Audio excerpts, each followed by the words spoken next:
समय के साथ साथ बूंद टपक गई और बूंदों ने एक गज का रूप धारण किया।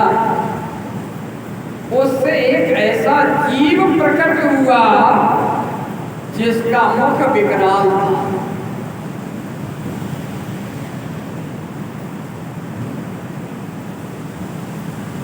और अंधकार से जो प्रकट हुआ वह अंधकार से हुआ, लेकिन जो अग्नि मसलराट की अग्नि से जो बूंद टपकी उससे भयंकर क्रोधी कृतघ्न अंधा कुरूप जटाधारी काले रंग का प्राणी मनुष्य उत्पन्न हुआ। उसके कंठ से घोर गरगर शब्द निकल रहा था।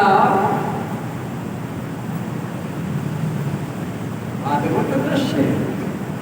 महेश्वर ने कहा, प्रिय, मेरी आंखों को मूंद कर तुमने ही ये कर्म किया है। अब ये प्राणी से जो जीव प्रकट होने पर कहा कि गौरी हंस पड़ी और उनके नेत्रों पर उन्होंने अपने हाथ हटा लिए और प्रकाश हो गया। जब आंखें बंद थी खुल गई तो रोशनी हो गई। तो प्राणी का रूप भयंकर होने लगा। अंधकार से उत्पन्न होने के कारण उसके नेत्र भी अंधे थे। प्राणी को निकट देख करके गौरी ने महेश्वर से पूछा, भगवान मुझे सच सच बताइए, हम लोगों के सामने ये कौन प्राणी है? ये तो अत्यंत भयंकर है।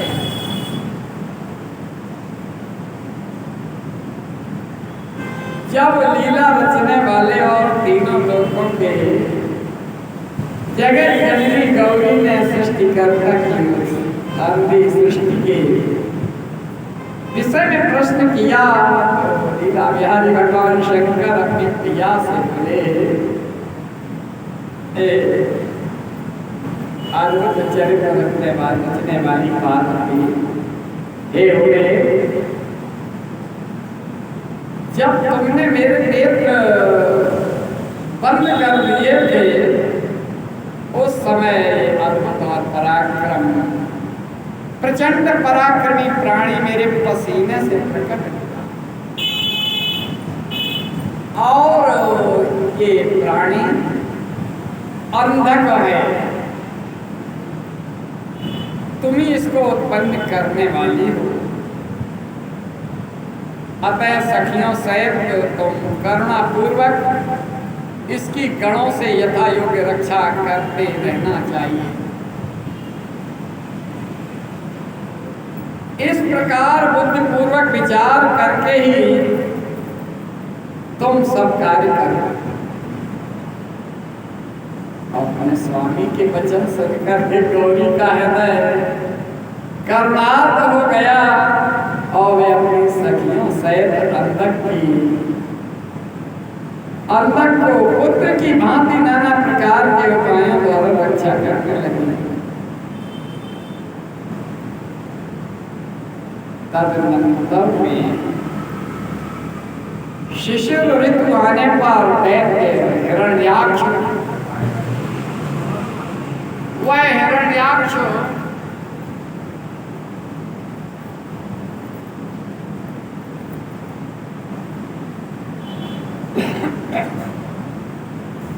उसकी पत्नी,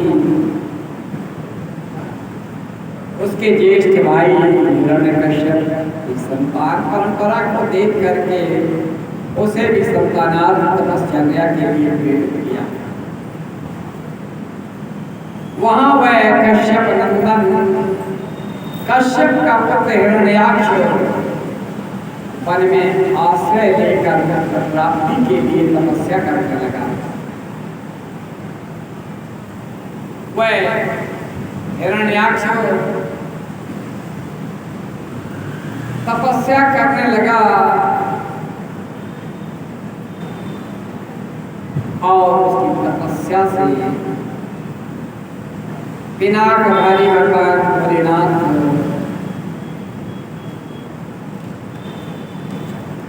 प्रसन्न हुए और प्रकट हुए। भगवान भोलेनाथ बोले, हे दैत्यनाथ, अब तू अपनी इंद्रियों का विनाश कर। तू किसके लिए यह कर रहा है, ये तपस्या कर रहा है? अपना मनोरथ प्रकट कर। मैं शंकर सभी की अभिलाषा पूर्ण करता हूं। भगवान भोलेनाथ के उस वचन को सुनकर के दैत्यराज हिरण्याक्ष ने उनके चरणों में प्रणाम किया, भोलेनाथ के चरणों में प्रणाम किया और हाथ जोड़ करके स्तुति करने लगा। दैत्यराज की स्तुति सुनकर के कृपालु भगवान शंकर बोले,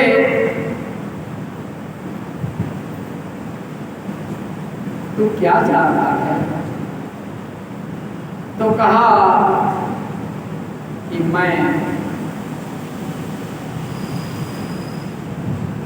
पुत्र चाहता हूं। भगवान दैत्याधिपति, तेरे भाग्य में तेरे शुक्र से उत्पन्न होने वाला पुत्र नहीं लिखा है। तेरे भाग्य में पुत्र नहीं है, तो पुत्रहीन है। किंतु मैं तुझे एक पुत्र अवश्य देता हूं। तेरे पुत्र नहीं होगा, लेकिन मैं प्रसन्न हूं तो तुम्हें पुत्र दूंगा। ये मेरे यहाँ अंधक है, इस अंधक को अपने पुत्र के रूप में स्वीकार कर। यानी हिरण्याक्ष को अंधक भगवान भोलेनाथ ने, जो उनके आंखें बंद होने के कारण बिंदु टपकने से उत्पन्न हुआ था, वह अंधक हिरण्याक्ष को पुत्र के रूप में प्रदान कर दिया। दैत्य बड़ा प्रसन्न हुआ, यह प्राप्ति हो गई। और गिरीश भगवान भोलेनाथ से पुत्र प्राप्त कर लेने के बाद वह प्रचंड पराक्रमी दैत्य हिरण्याक्ष इस समूचे भूमंडल को, पूरी पृथ्वी को उठा करके रसातल में ले गया।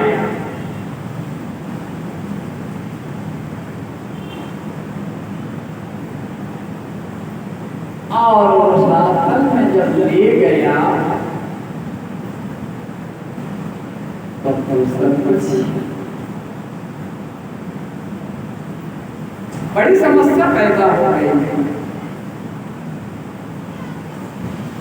तो देवताओं ने भगवान विष्णु की फिर आराधना की और भगवान विष्णु ने विकराल बारह शरीर धारण किया, शूकर का रूप धारण किया। ये अध्याय श्रीमद् भागवत महापुराण, विष्णु पुराण और पद्म पुराण में बहुत विस्तृत रूप से बताया गया है। बस यही प्रसंग। अब क्या हुआ कि जब बारह रूप धारण किया और रसातल में गए भगवान,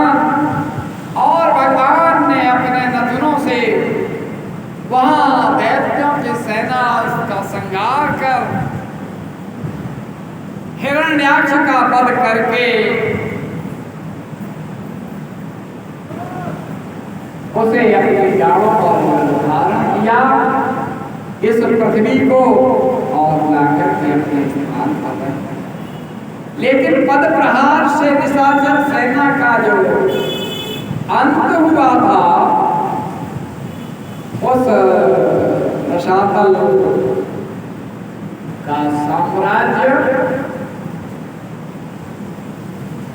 उस दत्तक पुत्र को, जो भगवान शंकर के द्वारा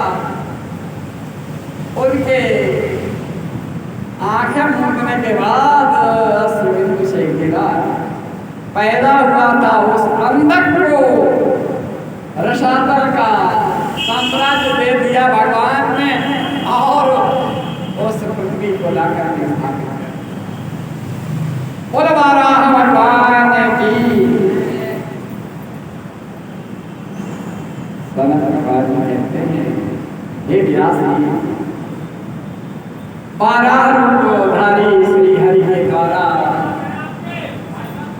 इस प्रकार भाई के मारे जाने पर हिरण्यकश्यप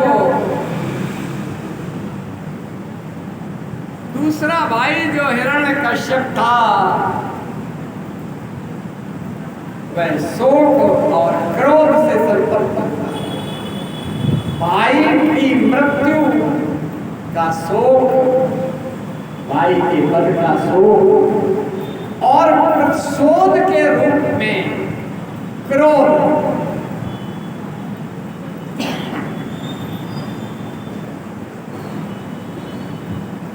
और उस हिरण्यकश्यप ने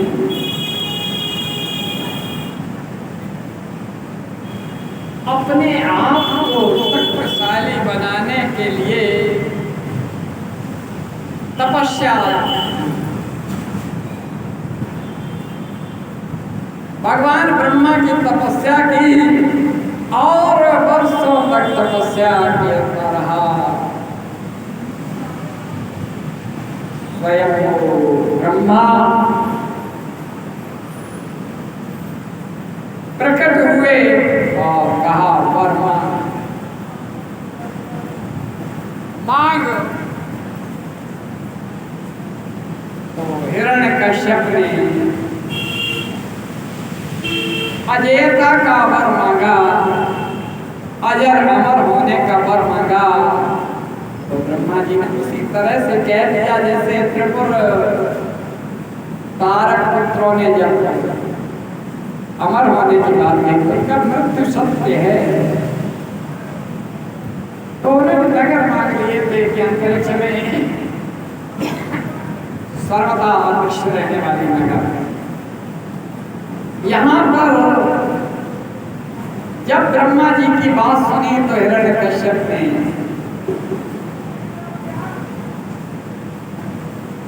वरदान में मांगा, या घर में मरते हैं या बाहर। तो कहा कि ना हम घर में मरे और न घर के बाहर, और ना हम या तो दिन होता है या रात होती है, ना दिन में मरे और ना रात में मरे।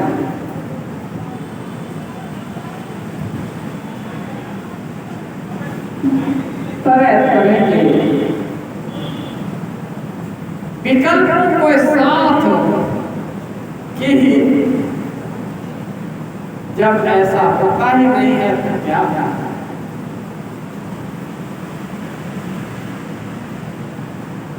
वरदान पा करके वह अपने आप को देवत्व के रूप में स्थापित करने लगा।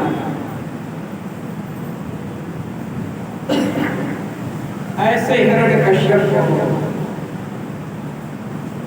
की पत्नी जब गर्भवती थी तो देवराज इंद्र ने उसका अपहरण कर दिया। इसलिए कि राक्षस राज का पुत्र पराक्रमी होगा और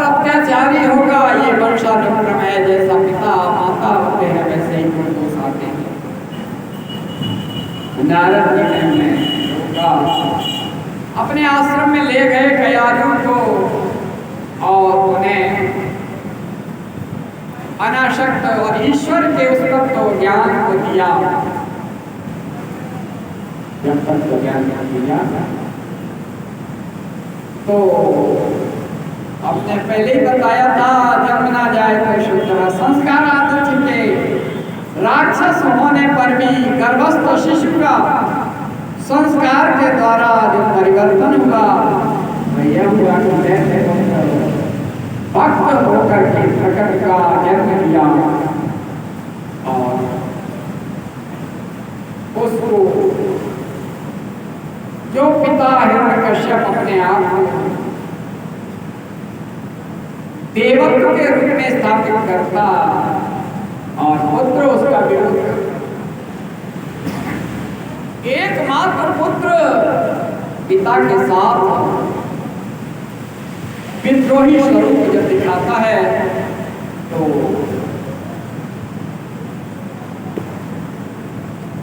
उसका अंत ही एकमात्र निकल करता। आपको एक प्रसंग सुनाते हैं महाकवि भारवी का। संस्कृत के बहुत बड़े विद्वान कवि हुए हैं भारवी, नाम सुना होगा भारवी। और भारवी का अर्थ होता है सूर्य जैसी चमक। भा माने चमक और रवि माने सूर्य। ऐसे भारवी कवि उन्होंने जब किरातार्जुनीय जैसे महाकाव्य लिखे तो चारों ओर उनकी प्रशंसा हो रही थी। भारवी की अभिनंदन हो रहा था, राजा महाराजा और समाज उनका अभिनंदन कर रहा था। देखिए एकमात्र पिता कभी प्रशंसा नहीं करते, डांटते रहते, निंदा करते। तो भारवी ने विचार किया कि इस संसार में सब हमारे प्रशंसक हैं, एकमात्र मेरे पिताजी निंदक हैं। देखें यहाँ प्रहलाद का प्रसंग और यहाँ पर विपरीत है, वहाँ हम भारवी का प्रसंग कह रहे हैं कि पिताजी निंदक हैं। तो भारवी ने मन में मैंने विचार किया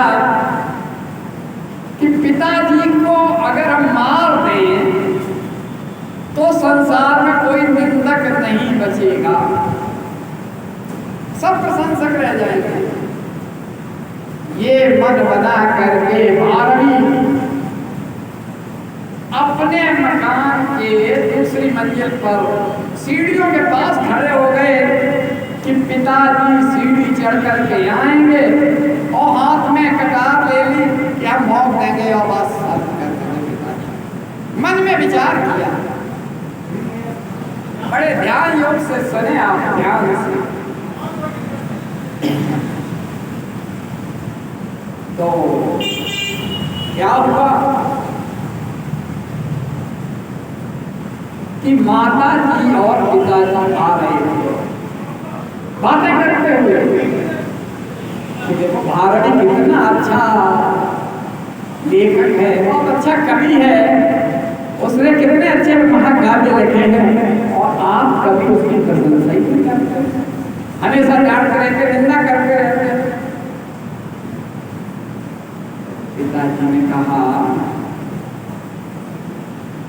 कि वास्तविकता हम भी प्रसन्न होते हैं जब वो लिखता है, जब इसके महाकाव्य पूरे होते हैं, लेकिन हमारा धर्म है, ये पिता का धर्म है। ये बात भारवी सुन रहे हैं, ऊपर खड़े होकर कटार लिए हुए। पिताजी क्या कहते हैं? कहते हैं प्रत्यक्षे पूर्वः स्थित्वा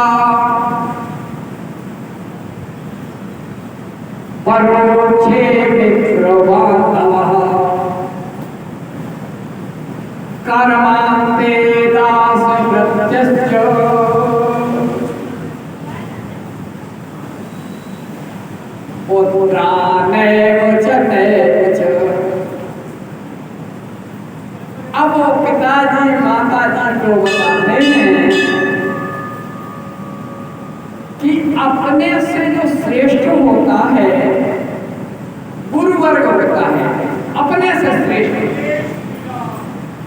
तो उसकी प्रशंसा, उसकी स्तुति सामने करनी चाहिए। क्या कहा? पहला चरण श्लोक का कहता है प्रत्यक्षे गुरुवः स्थित्वा, अपने से श्रेष्ठ गुरुवर की प्रशंसा सामने करनी चाहिए। और दूसरी बात क्या कही? परोक्षे मित्र बांधवा, मित्र और भाई की प्रशंसा सामने नहीं करनी चाहिए।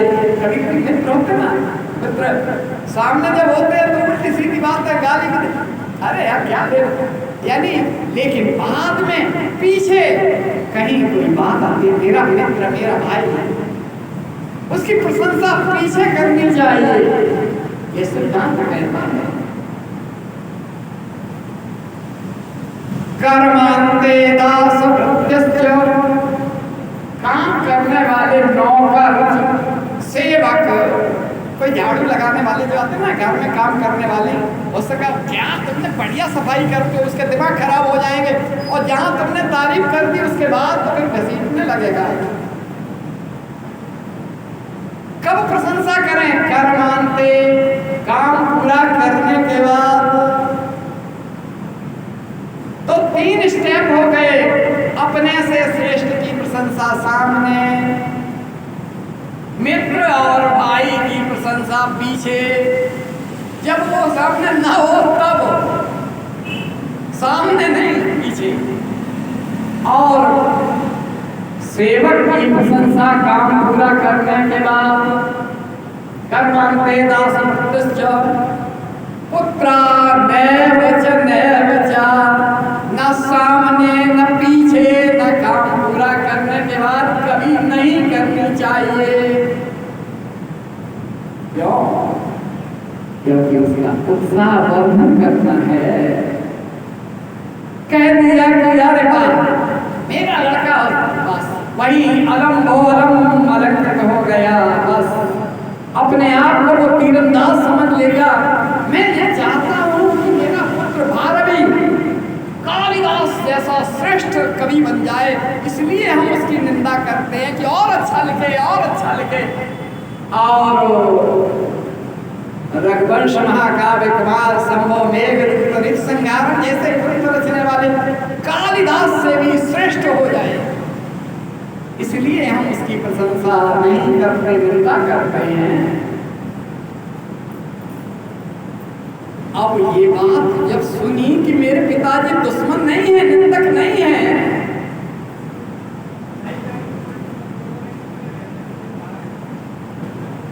तो क्या हुआ कि जब माताजी और पिताजी सीढ़ियों से ऊपर गए, बात पूरी सुन चुके थे,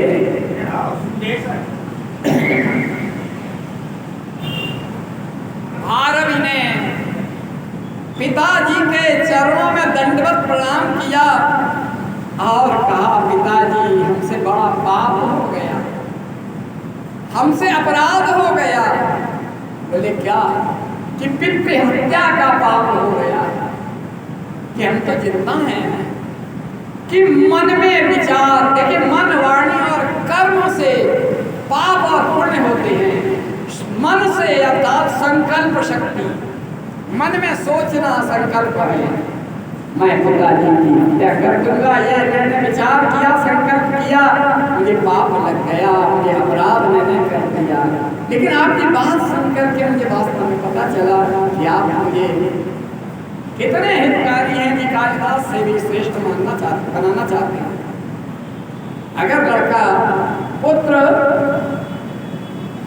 पास हो जाता है तो पिताजी ये नहीं सोचेंगे कि लड़का पास हो गया, बेवकूफ वाले कितने नंबर आए, तुम्हारी श्रेष्ठता तब थी जब फर्स्ट होते 60% नंबर आते और 60% भी आ गए तो भी डांटे, क्या यार 60। देखो तुम्हें तो टॉपर होना चाहिए विद्यालय में, और विद्यालय में टॉपर हो गए तो तुम्हें स्टेट में, तुम्हें जिले में टॉपर होना चाहिए, और जिले में भी हो गए तो यार क्या तुम जिले में हो गए, तुम्हें तो पूरा यूनिवर्सिटी टॉप करनी चाहिए। कहने का तात्पर्य है पिता, इसलिए कहा कि प्रत्यक्षे गुरुवाई स्थित्वा परोक्षे मित्रवार्तवा कर्मान्ते दासवत्यश्च पुत्रानेव च। अब तुमने अपराध बोध हो गया, तुमने स्वीकार किया कि तुमने अपराध किया, तो तुम्हें दंड दिया जाएगा, सजा होगी। सजा? हाँ, पिताजी ने कहा आप 12वीं का संस्कृत अगर पढ़ते नहीं पढ़ते, 12वीं का चरित्र जब देखेंगे, चरित्रचित्रण यानी उनकी जीवनी, तो इसमें ये सब प्रसंग आता है, पूरा कथानक इसमें है 12वीं का। 12वीं ने कहा आपको सजा देंगे, हमें स्वीकार है कि अच्छा ऐसा करो, आप यहाँ बिस्तर बांधो और तुम्हें 10 साल तक ससुराल में रहना है, पत्नी को ले जाओ। ये सजा है या पुरस्कार? अब मन में एक और नया संदेह उत्पन्न हुआ 12वीं को। पहले दिन पहुंचे, हाँ बिटिया दमाद आ गया, अभी 7 दिन पर बिस्तर लग गया और खटिया बिछ गई और सब कुछ, और शरबत बन के आ गया, नाश्ता पानी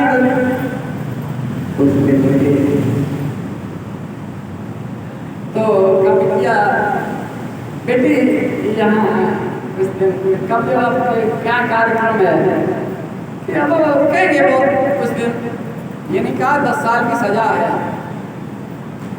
अच्छा ठीक है, अपनी भाभी का सहयोग करो और तुम भी काम हो रहा और कोई निकाल क्या करो। उनसे कहा कि जब कहा दमाद ने कि पानी पिएंगे, तो कहा कि देखो ऐसा है, पानी खत्म, बाल्टी ले और कुएं से भर लो और पी लो, वो भर के ले और आओ। यानी अब ससुराल सबकी साल तेरा हुआ तेरा दे जा 10 साल की अब सजा, कितनी भयंकर सजा 12वीं की, कलम चलाने वाला। फिर कहा कि ऐसा देखो तुम्हारे साला खेती बाड़ी करता है, खाद बटा लो, रहना तो यही है तुम्हें। तो हम फावड़ा पकड़ा दिया, जब कलम पकड़ने वाला एक रचनाकार, एक कवि आज फावड़ा लेकर के खेत में काम कर रहा है।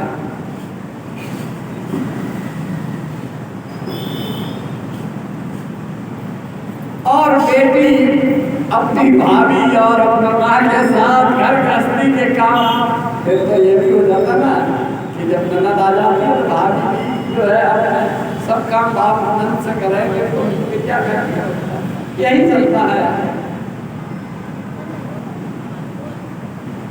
जब अति हो गई, दोनों पति पत्नी दुखी हो गए, अकेले में गिरे, बोले कि पिताजी ने बहुत बड़ा सजा सुनाई है, बहुत बड़ी सजा दी है। अब यहाँ से अगर हम जाते हैं तो वहां नहीं जाएंगे, 10 साल के लिए सजा हुई है, ना घर जाएंगे और यहाँ रहेंगे तो बदनामी लोग कहेंगे देखो जेल के दबाव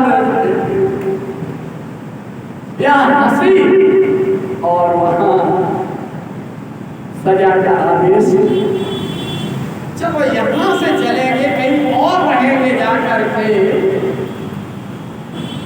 यहाँ हंसी नहीं कराएंगे और वहां पिताजी के आगे उसका शिकार नहीं होंगे, तो कहाँ जाएंगे? तो 12वीं दोनों की सीमा के बाहर एक दूसरे राज्य में पहुंच गए।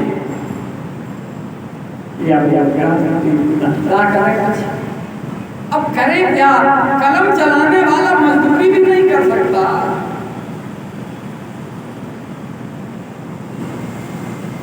तो ऐसा करें, हम कविता लिखें और तुम कविता बेचो, क्या ये हो सकता है कि कविता लिखी जाए और कविता बेची जाए? कोई खरीदेगा? वो छंद लिखते और वे कहते हैं कि छंद खरीदो। अनजान जगह पर दर्द हो, यहाँ पर मायके वाले हैं और ससुराल वाले कोई नहीं है, बेच रही है पंडितानी और पंडित जी लिख रहे हैं। एक झोपड़ी बना ली थी, वहां रहने लगे। राजा की सवारी आई और कहा कि ये क्या बेच रही है? कि सब छंद। बोले छंद? समझा कि कोई मजबूर किसी ब्राह्मण की एक पत्नी है और वह ब्राह्मण कवि होगा, निश्चित कवि होगा, कविता लिखता होगा और उसका आजीविका का साधन कुछ नहीं होगा, इसलिए जाके चाहिए छंद कितने में है कि 100 स्वर्ण मुद्राएं मिल जाए और आप छंद ले लेंगे। राजा ने कहा कि हमें उस रचनाकार के दर्शन कराए जिसने कविताएं लिखता है। अरे चलो साहब, हमारे स्वामी हैं, हमारी पत्नी है, लेकर के आए झोपड़ी में। दुर्दशा देखी, उन्होंने 100 स्वर्ण मुद्राओं की बजाय 1 लाख स्वर्ण मुद्राएं दे दी। केवल दयावश, छंद की कीमत नहीं है। और उस छंद को ले जाकर के उन्होंने उसकी पट्टिकाएं बनवाई और हर जगह लगा दी। छंद इतना महत्वपूर्ण, कितना छंद में का भावार्थ था कि बिना विचारे कोई काम नहीं करना चाहिए, और बिना विचारे कोई काम करते हैं तो अंत में पछताते हैं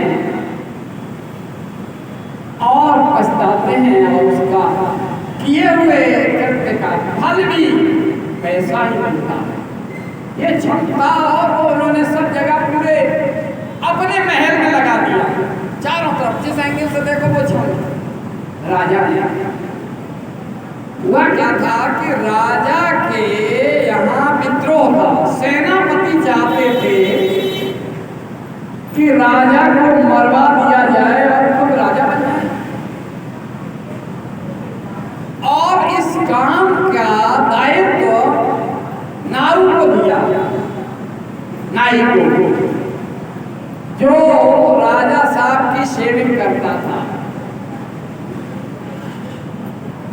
और उसे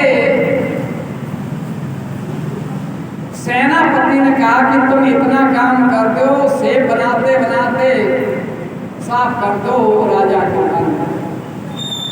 और इस हत्या के लिए आपको बहुत पुरस्कार मिलेगा, और जब हम राजा हो जाएंगे तो तुम्हें महामंत्री बना देंगे। तो नाई बिल्कुल स्वीकृति दे दी, और बस इसी काम के लिए गया था कि राजा की दाढ़ी बनाएंगे और छुरा चला देंगे, बस खेल खत्म हो जाएगा, अब हम महामंत्री बन जाएंगे। नाई राजा की सेविंग के लिए बैठा, लगाने लगा, और सामने लिखा हुआ था वह श्लोक, वह छंद। नाई जब उसको पढ़ा कि बिना विचारे कोई अनर्थ नहीं करना चाहिए, बाद में पछताना पड़ता है, और किए हुए कर्मों का फल भी भोगना पड़ता है। उसके हाथ कपने लगे कि आज हम कितना बड़ा अनर्थ करने जा रहे हैं, और दाढ़ी जैसी छुरी पे कांपते हुए हाथ चलाने लगा। राजा ने कहा कि हाथ क्यों कप रहे हैं आप तुम्हारे, क्या कपते हुए हाथों से तुम मेरा गला काट दोगे? वो पैरों से गिर गया। प्रभु इस श्लोक को पढ़ करके, इस छंद को पढ़ करके मेरी आंखें खुल गई। वास्तव में आपके सेनापति ने विद्रोह कर रखा है, वो आपको मरवाना चाहते हैं। और उस छंद ने राजा को बचा लिया और पूरा उसने अपना अपराध स्वीकार कर लिया कि हम ये करने के लिए भेजे गए थे।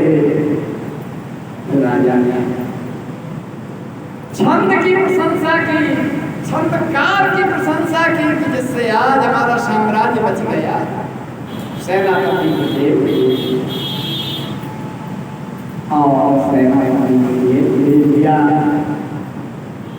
और पंडित जी को ढूंढा गया जिसने ये छंद लिखा था।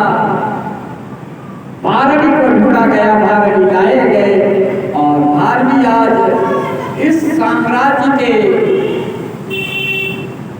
सम्मानित राजकीय रचनाकार के रूप में